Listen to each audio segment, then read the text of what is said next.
We are live again on YouTube with my third broadcast for today.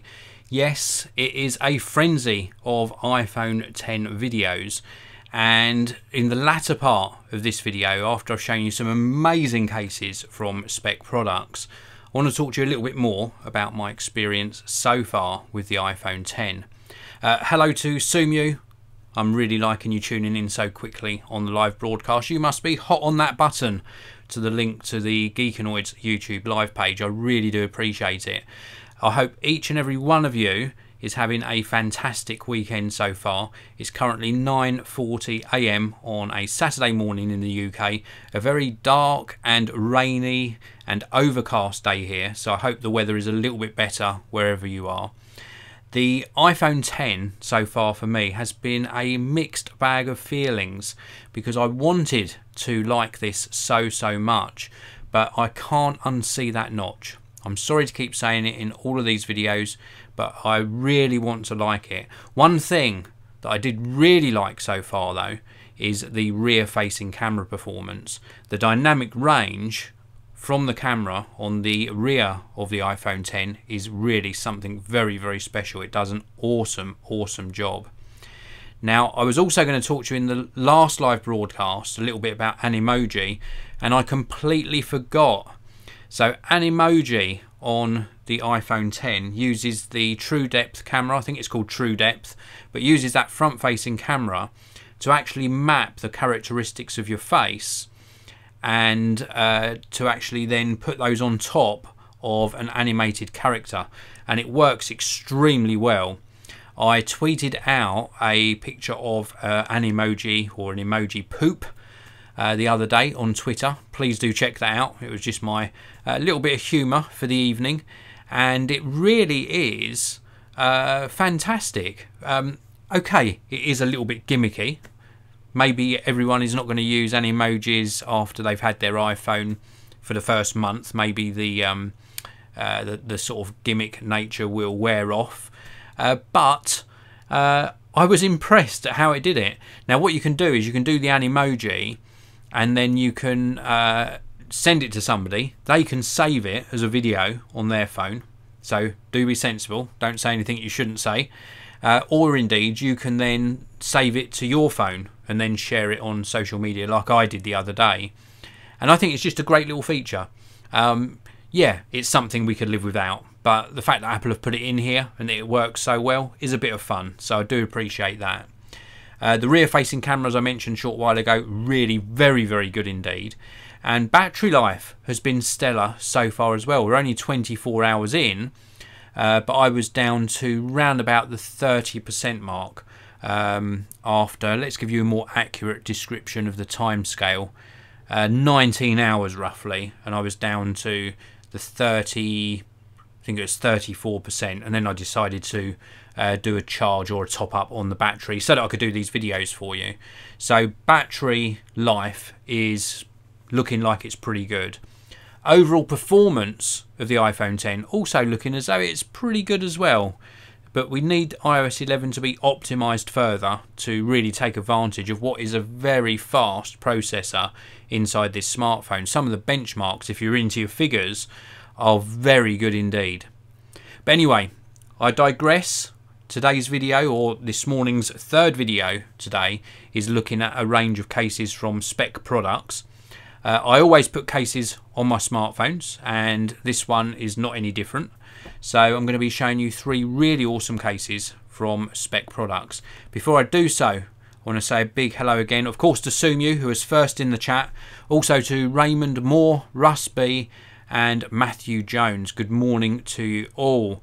Russ B says, wow, you're busy today, Dave. Nice and sunny in Edinburgh. I love Edinburgh. Last time I went to Edinburgh was probably, I would say, about 8 or 9 years ago. Awesome city. Thoroughly enjoyed my time there. It really was great, and Edinburgh Castle is awesome as well.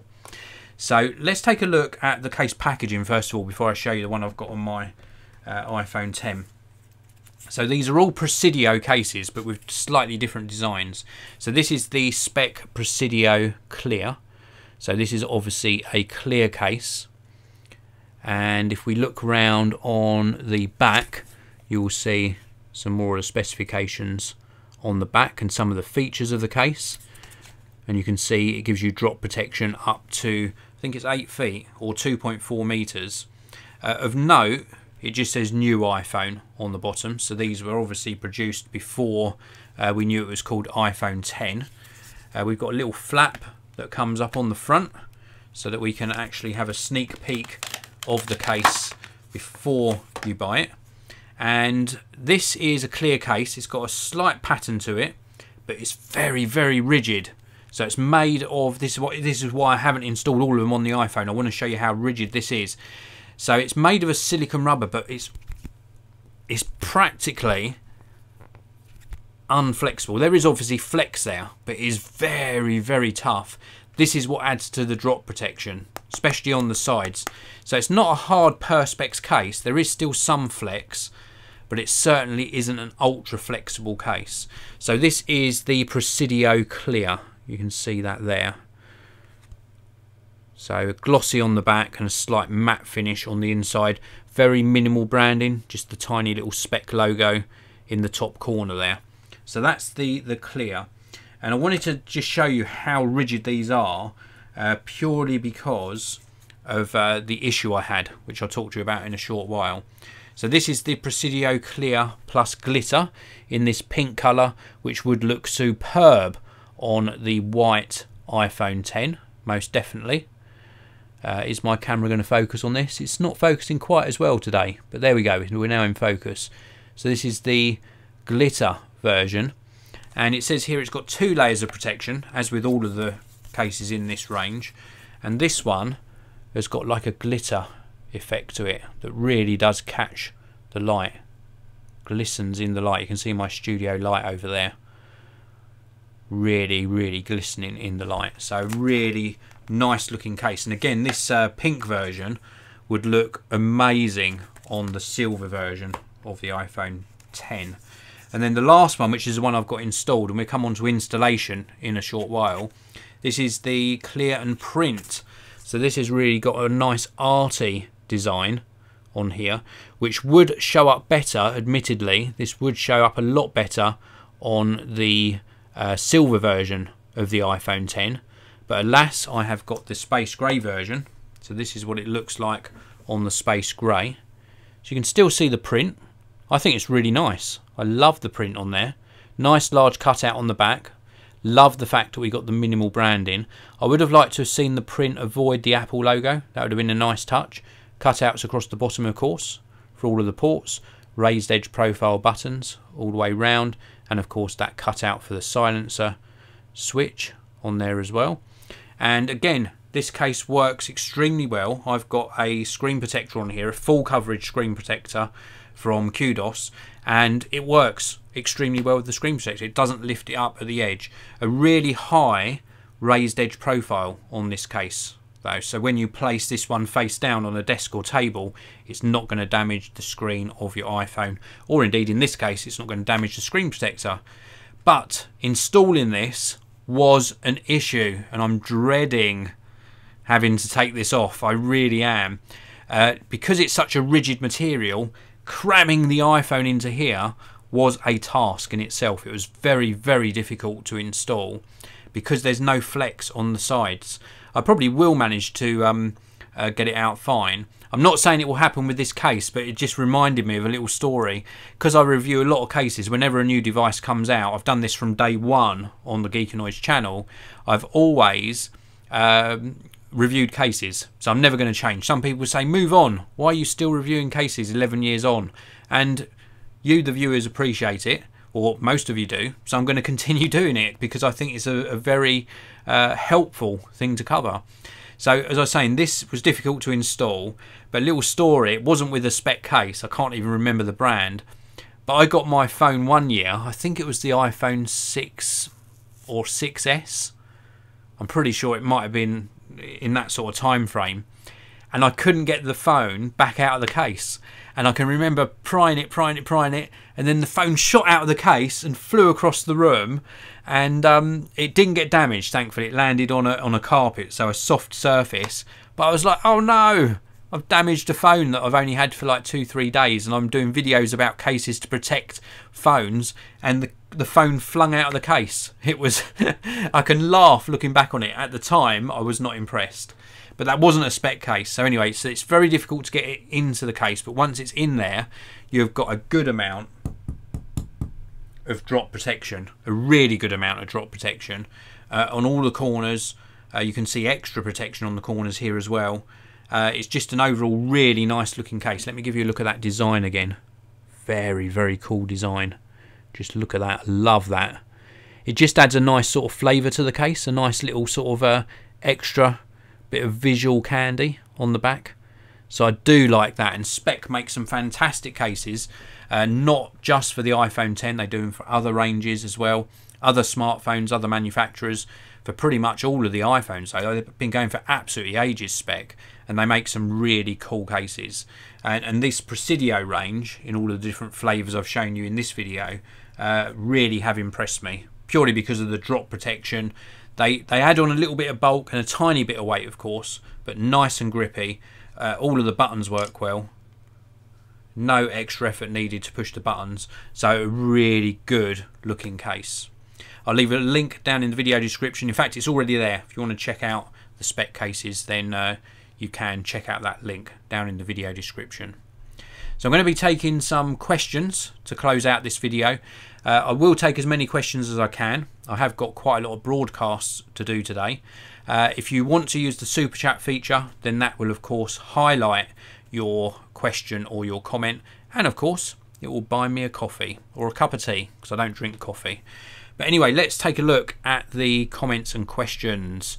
Carlos says, "Hi Dave, from a cloudy and rainy Spain." So you've got the same weather as us.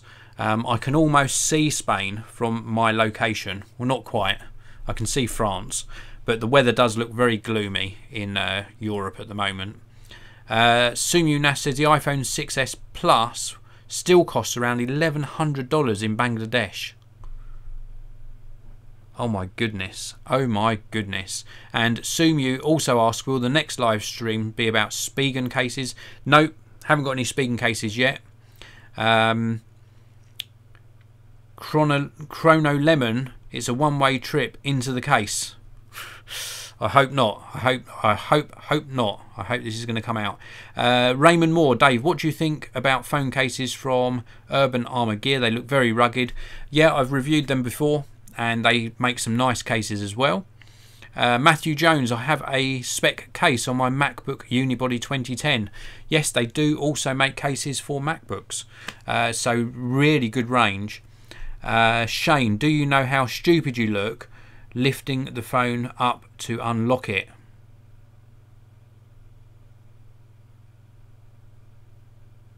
Really? Yeah, I do know what you mean. Russ B says, enjoy your weekend, Dave. I certainly will enjoy your weekend as well, Russ. So plenty of you tuned in to see the cases. I'm really appreciative of that. If you've got any more questions, we've got a few more minutes left on this live broadcast before I move on to the next. I don't like the way the screen dims on the iPhone 10. It sort of stutters as it dims. But coming back to the performance, I mentioned to you that there is still these issues in iOS 11, but the overall performance has been pretty solid. Probably the performance, I think, a little bit better than on the iPhone 8 Plus that I reviewed on the channel a few weeks back. Still with its issues though. I'm just talking about like responsiveness when you're switching between screens and apps, like the sort of multitasking on here where we're going between apps just seems a bit more responsive. But as you switch through, you will see that some of them, like that one, because it hasn't loaded, so that one's a blank white screen, so you don't get a full, and then there's another two there, so, and now three, now four, and a blank calculator. So you do get that when you're transitioning, if you're doing it too quick, you do get blank screens. But certainly the responsiveness of everything and sort of the multitasking nature of the phone and apps loading, although it shouldn't do because it's got the same processor as the 8 and 8 Plus, does seem a little bit more responsive. And I say a little bit, I'm trying to be kind to it. I'm still getting questions a lot about the notch. I don't want to talk about this in every video, but I will mention I'm still seeing it. It's you know, I'm not finding it melting away into the design at all. People don't like me saying that. They say get over yourself, stop talking about the notch, but I can't. Chrono Lemon says, is auto brightness on? Now I turned that off because it became frustrating, so I went into the accessibility settings, because believe it or not, turning auto brightness off isn't in the brightness setting, it's in accessibility. That makes sense. Turn True Tone off, Dave. I hate it and always have it off on my iPhone 7 Plus and 10.5 iPad. I quite like True Tone. I know it's not for everyone, but I quite like it. I like the fact that it adjusts the overall display sort of colour rendition, or you know, the colour on it. I do like it quite a lot. Shane, love to see you use it and buy something from a shop with Apple Pay. Yep, I will be trying that. I have seen other people do it, and it's not as easy as with the fingerprint sensor, but still doable. Sumu Naf, will you do any live stream with the iPhone 10? No, that is highly unlikely. I'm more than happy with the quality that I get from the current camera, the Sony AX53, and I probably won't try a live broadcast.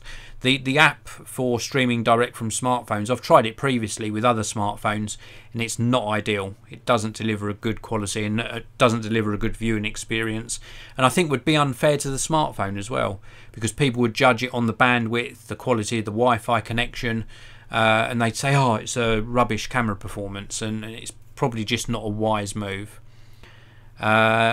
BMP Aka Mom of Razvan says, hi Dave, does the home screen change to landscape when rotation setting is turned on? Well, I didn't check the let me check the rotation setting, because I didn't think I so there's no rotation setting in the settings, unless I'm looking for the wrong thing. I would think it would be under rotate, and I've got rotation there. Let's have a look here.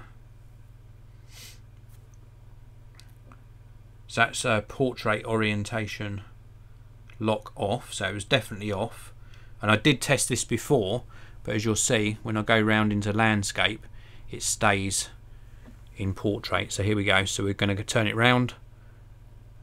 So in apps it does, so in apps it rotates, but on the home screen it does not rotate, and that is with it unlocked. Raymond Moore, does the resolution of the iPhone 10 really apparent compared to the 1080p screen on previous iPhone? No, doesn't look a lot different. It's nice, it's a very nice screen. We do get that blue tint off axis, but generally the viewing angles, as I'm looking at it here, are pretty good. Not sure if you can see the viewing angles very well, but the viewing angles are pretty good. I'm quite impressed with it. But you do get that blue off axis, and the resolution just looks nice and crisp. It doesn't look any different to my iPhone 7 Plus, which I've currently lost. Let me get them side by side. There's really no difference. I can't see any discernible difference between the two screens. I really can't. Great question though. Very, very good question. So it just goes to prove, and I had the Sony Xperia XZ1 into review, already done my video about that, and that's got a 1080p screen, and it looked fine. It looked absolutely fine. Slightly smaller screen than this, but it looked really good. Osmo B, watch how you have the brightness up, Dave. There is a statement on Apple regarding screen burn. Yeah, I've seen that. They did a statement saying that screen burn is an issue, but I also saw a screenshot from a developer showing that they have got something integrated into the OS to prevent screen burn problems. So, you know, mixed messages about the potential of screen burn, which all OLED panels, not just this, we've seen it on the Pixel 2 XL, but it is an issue on OLED panels as a whole. So a really good point there. So anyway, that is it for this live broadcast. Just to recap, I've been showing you these Speck Presidio cases in various versions. A really good option if you want some good protection on your iPhone 10. I really do like this clear and print one. I think it's really cool. Feels very nice. I just hope that I can actually remove it without my phone flying across the room. I'm only kidding. Speck makes some great cases. big shout out to them for making this video possible. Thanks to all of you for tuning in as well. There will be another live broadcast probably in about 20 minutes or so on the Geekanoids channel, so please do tune in for that. Have a fantastic day and a fantastic weekend wherever you are, and I'll see you all in the next one.